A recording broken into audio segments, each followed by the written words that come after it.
Hey, Brother David, I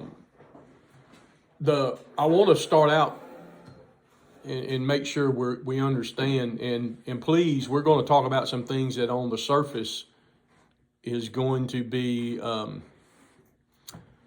maybe a little of a shock to the system, because I'm not really centering these classes around the Bible. I'm going to be centering them around outside resources.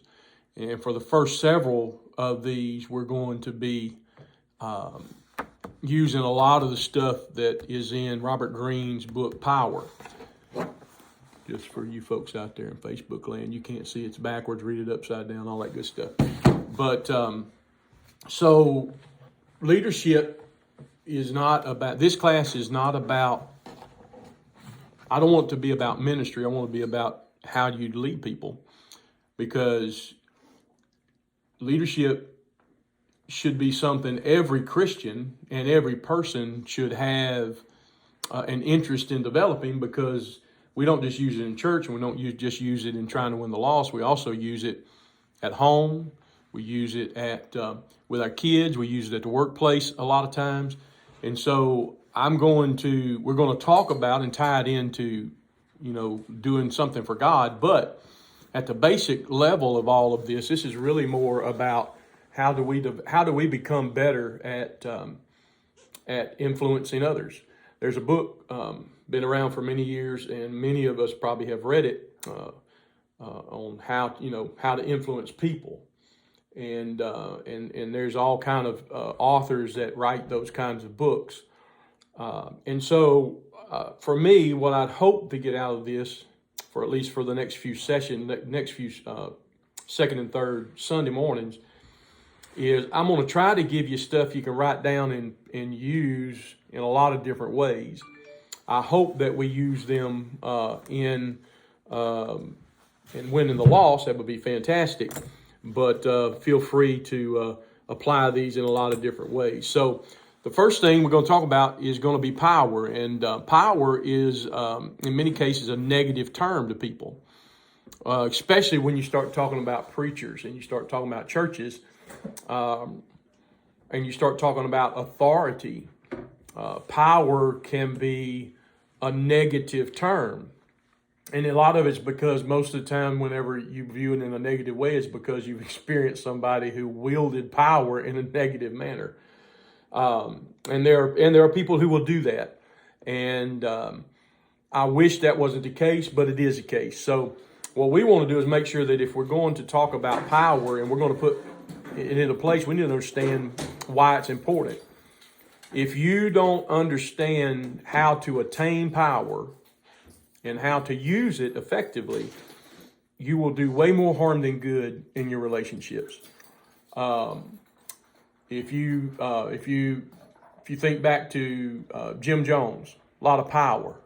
He exerted a lot of influence and power over those folks that he had down in, and wound up having them drink the Kool-Aid, all because they were under the spell of his assumed or seen or some kind of a power trip that he was on.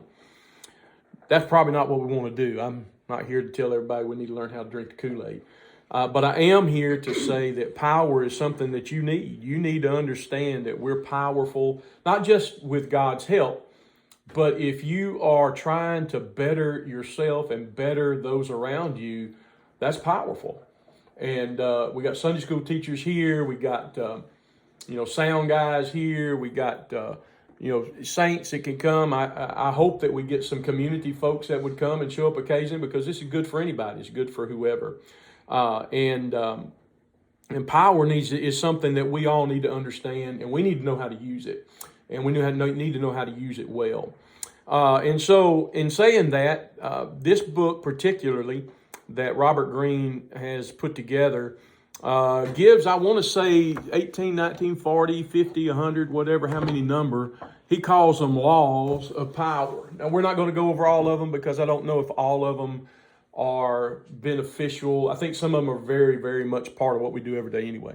But there's some here that I think that we need to take a look at and understand how how important it is to use these things. And this first one is a little controversial for most Christians because, and there's a few in here that are a little controversial because of the way that they're presented. However, the one we're going to talk about today is based on you never outshine the master. So the background for this book and the background for these principles and theories in how to attain power, a lot of it goes back to times where there were courtesans of the court, and there was those who you'd have kings and you'd have emperors and rulers, and they would have a court that would do their business and bidding. And in this situation, you had a lot of folks, kind of like we have in the United States. You have the House and you have the Senate, and you have these people who are powerful people, but they're not the president and they're not the vice president. But they have power, but they're underneath. And one of the principles to gain power is always one of the most important to me that I have used throughout my career, not only in the church, but is to never outshine those that have the rule over me. Whether it be a boss, whether it be the pastor, whether it be the youth pastor, whether it be the Sunday school teacher this is good stuff for kids to learn. What happens is, and we'll get into it and explain it a little more, but and you say on the surface, well, are you saying that I should, hide my talents, or I should lie about what I can do? No, that's not the case. One of the first principles of this law is that you should never have a day where you are unalert. You should always be focusing on the things going on in your life and going on in your relationships and analyzing those so that you don't get caught by surprise when something negative happens. And so one of the things that they bring out, and I like the way they said it, so I'm just going to repeat it. It says, and this is something that is a basic underlying fundamental, an emotional response to any situation, an emotional response, not a response, but an emotional response is the single greatest barrier to power. And you say, oh, that's hard to do. Yeah, that's hard to do because we're creatures of emotion. And if somebody makes you mad, you want to respond in kind. Or if somebody tells you something that causes you to be upset or aggravated, or it goes against your grain in some way. Every situation you find yourself in, if you allow yourself to respond emotionally, it's a detriment to that situation. Take a moment, step back and think a bit. Don't just respond because you feel a certain way. Respond because you actually have thought out a response. See, the whole key to power and gaining power as leaders is we have to make sure that we have a response that makes sense.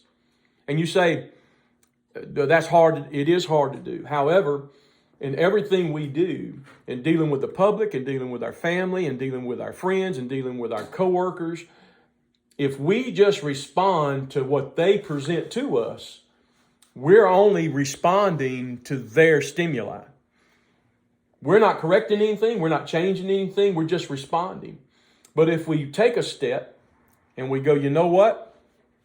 I heard what they said. I saw what they did, whatever the situation is. I need to think about this a little bit before I just jack my jaws and just say something out the blue. Because if I say the wrong thing in that moment, it's way harder to correct than if I just make a mistake and say something later without the emotion in it. And so an emotional response has to be thought about. Half the game in gaining power is forgetting some of the things in our past, our hurts, our situations, our issues. I have things that went on in my life that if I allowed them to color my judgment, I'd make a bad decision for somebody else, because not everybody is going to have the same experiences that I have. And so when you're witnessing and when you're trying to lead people and leaders, I said this morning on Facebook, leaders lead from the front. They lead by being involved. Leaders aren't bosses; they're actually leaders. Most leaders have a boss, but yet they've given a job to lead something. It could be you have a CEO of a company. He hires 20 managers. That's leaders. And they each are going to go out and do what they're trying to lead those employees to a goal, to a spot, to a way, to a process. Well, living for God's no different. God told us, He said, look, He said, I'm giving you a commission, or I'm giving you a job, and that's to go and teach those that don't know it about, and show the world Christ. Well, if I can do that, then I am fulfilling my commission. I'm fulfilling my job. But I have to do that from leading in the front. I can't do that from behind. I can't do that from and not understand that I need to understand how to influence people in a positive way so that they'll listen to me. But there's a good friend of mine I won't call because if we're going to put this on Facebook, a good friend of mine who once asked Brother Tenney, he said, why don't you ever ask me to preach a camp meeting? Brother Tenney said, well, brother, he said, would they listen to you? Would they hear you? See, the question is not that we have something to say. The question is, can we say it in a manner in which somebody's going to be able to accept it? If I'm just saying things to people, and and we get in this a lot with churches because we like to just pound people over the head and say, you got to do this and you got to do that, and this is the truth, and you don't believe the truth. Ain't nobody listening to that nonsense. You come at me that way, I ain't listening to you either. But if we figure out a way to do it in love, and we figure out a way to do it by showing and not just saying, we get a lot more accomplished in the kingdom. So we have to sometimes forget some of our hurts in our past that has caused us issues. Impatience in our lives, so I guess as important as forgetting the past, a lot of times we become impatient in what we're trying to get accomplished.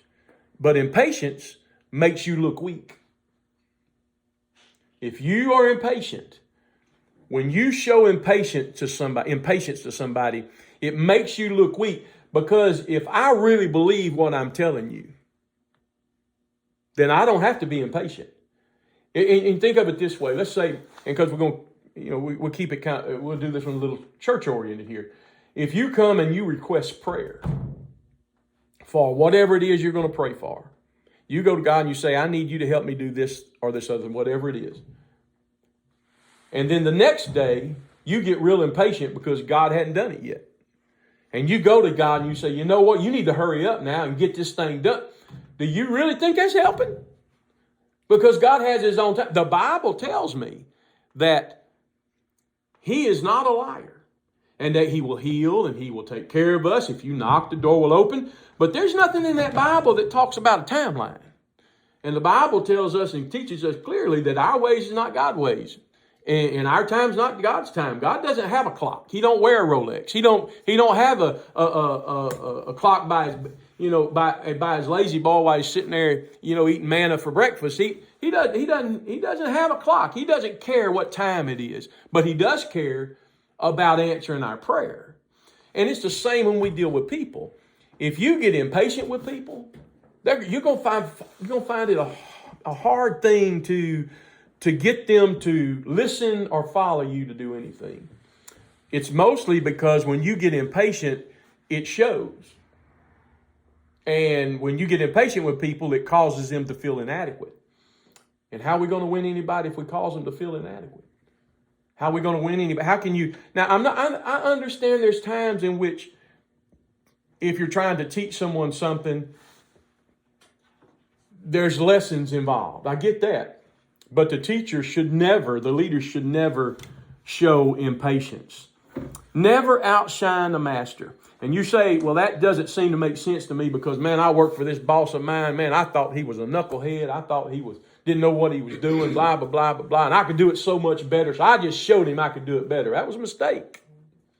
Because if you show your boss you can do it better and you do it in the wrong way, he'll fire you because he doesn't want you taking his job. And you think, well, Well, think about it this way. You going to try to outshine God? How can you outshine God?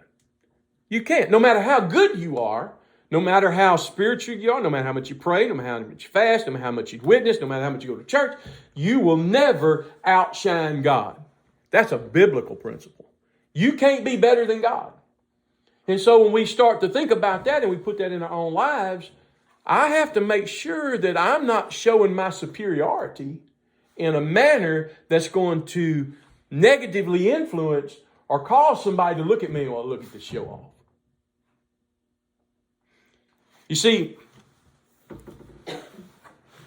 you'll find that, and I have used this in my life many times, I believe it's important to never preach or teach outside the realm of the education of your audience.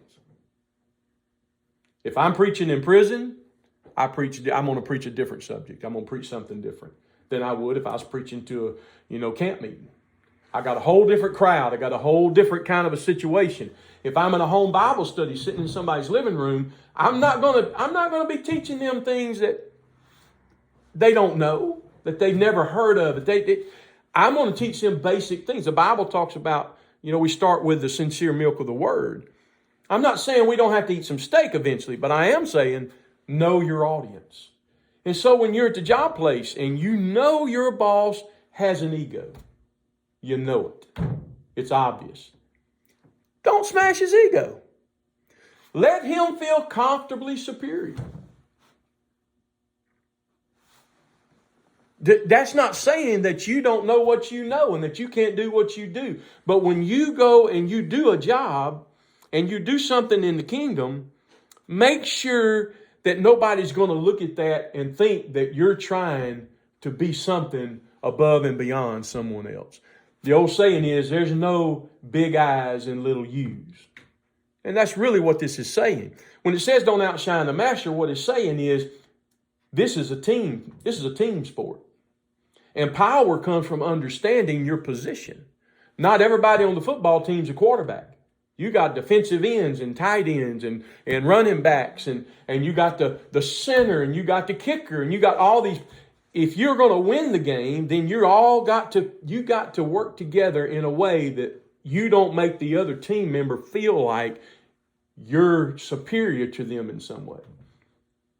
And in trying to win the loss, think about how many times we've witnessed to somebody and we felt a sense of superiority because, well, I got the Holy Ghost.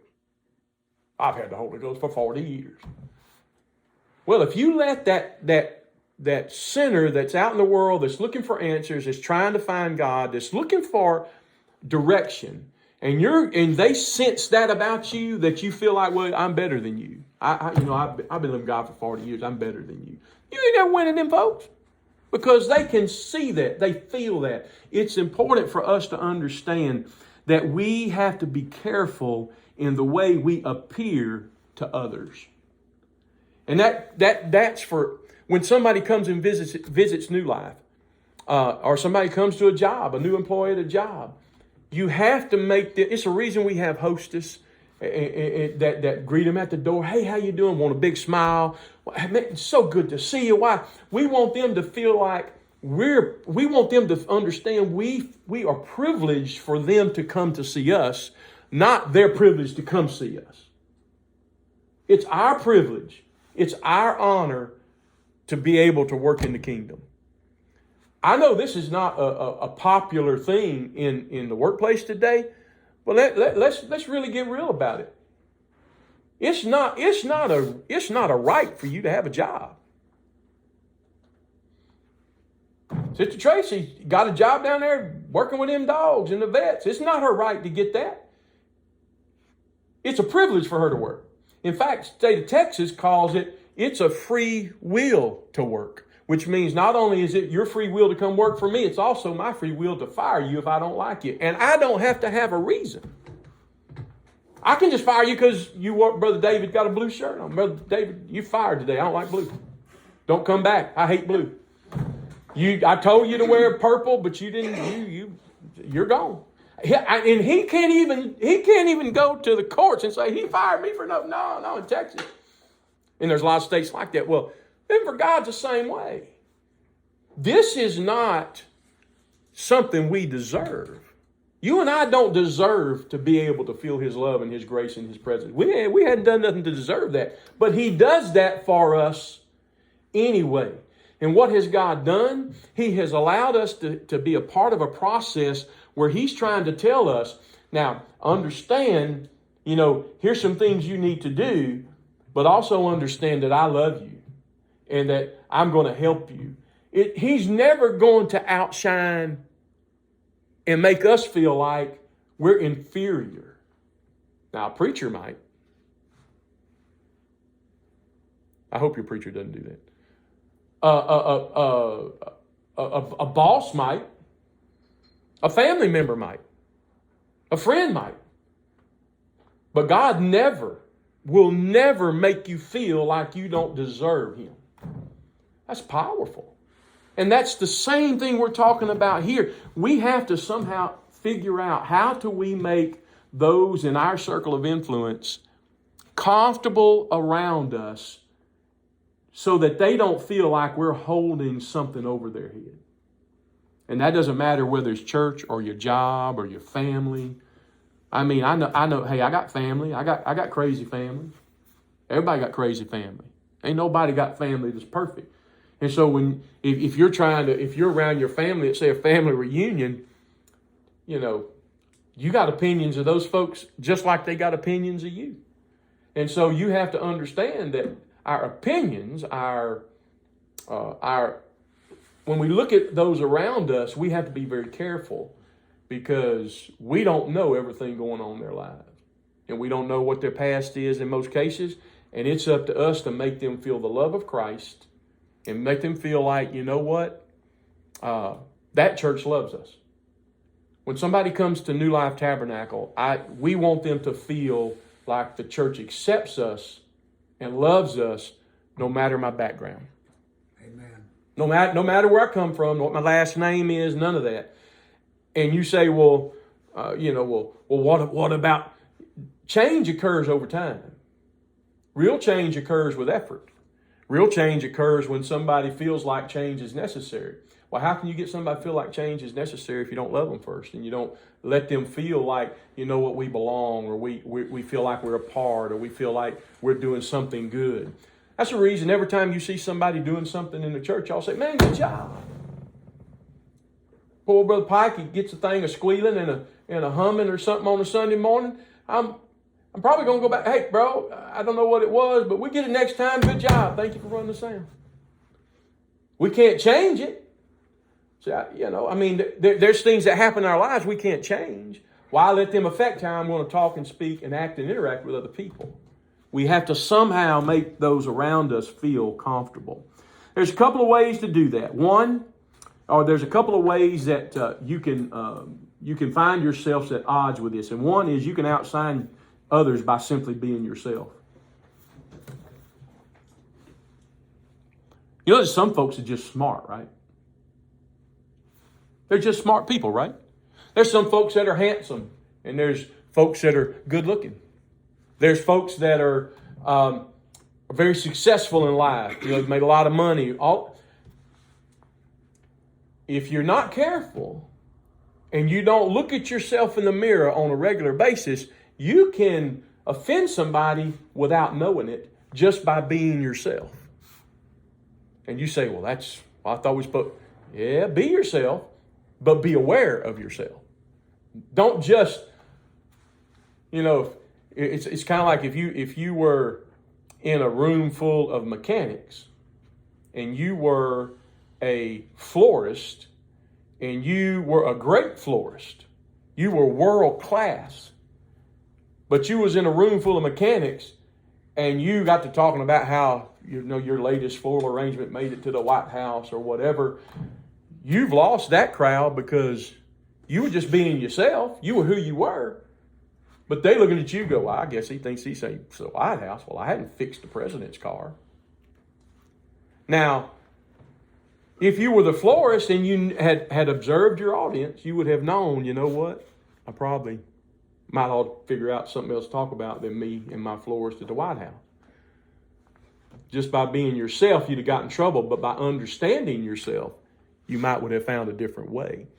Second thing is never to think that because of how much he loves you, the master loves you, that you can do anything you want.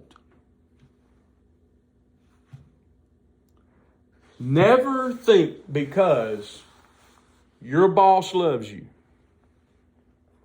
think that you can do anything you want, because you can't.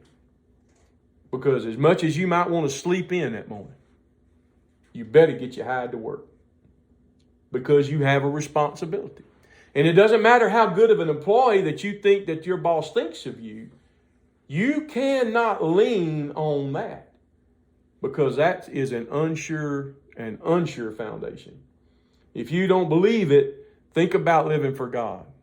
He loves you beyond all measure, but never for a minute think you can do what you want. Because we're born in sin, and our carnal sinful nature is we want to do all kind of crazy stuff, but we can't. Now, he loves me, but I can't let that love think I can just do whatever I want. I can't do what I want to do. I got to do his will. Just like you got to do your boss's will. You raising kids and dealing with your kids and dealing with your grandkids and dealing with the people in your life. Even though you know they love you, you just can't talk to them any old way. You can't. You'll hurt feelings. You'll drive them away.